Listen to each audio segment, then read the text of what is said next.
Well, over at the state capitol, lawmakers are mourning LaMalfa. Our KCRA3 political director, Ashley Zavala, joins us with how people are remembering their last conversations with him. Yeah, and actually, before I get into sort of the harder news here, one thing that I will mention is that Doug LaMalfa also just became a grandfather, which is part of those conversations for the very first time recently.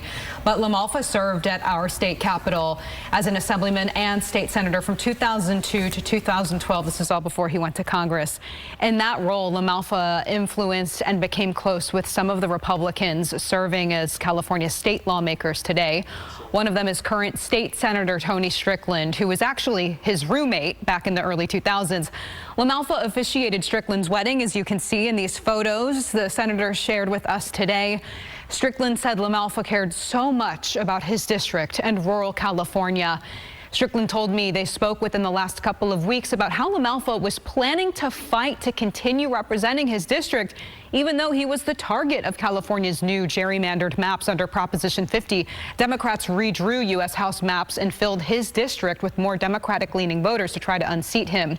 Here's what Strickland had to say about that conversation. I talked to him about a week and a half ago, and he said even though the uphill battle he was going to fight for his constituents in rural California, he was going to run in the newly drafted district that put him all the way down to Marin County. And I talked to him just not too long ago, and I told him that I would do everything I could to help him with his race. But he was committed. He was ready to take on that fight and run. I'm still shocked and in disbelief. I'm going to miss him.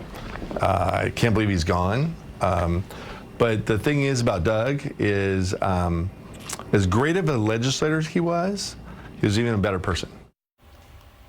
LaMalfa's upcoming political opponent, or who was supposed to be former state Senate pro tem, a Democrat, Mike McGuire, he was planning to unseat LaMalfa under the newly drawn district maps with Proposition 50 in place.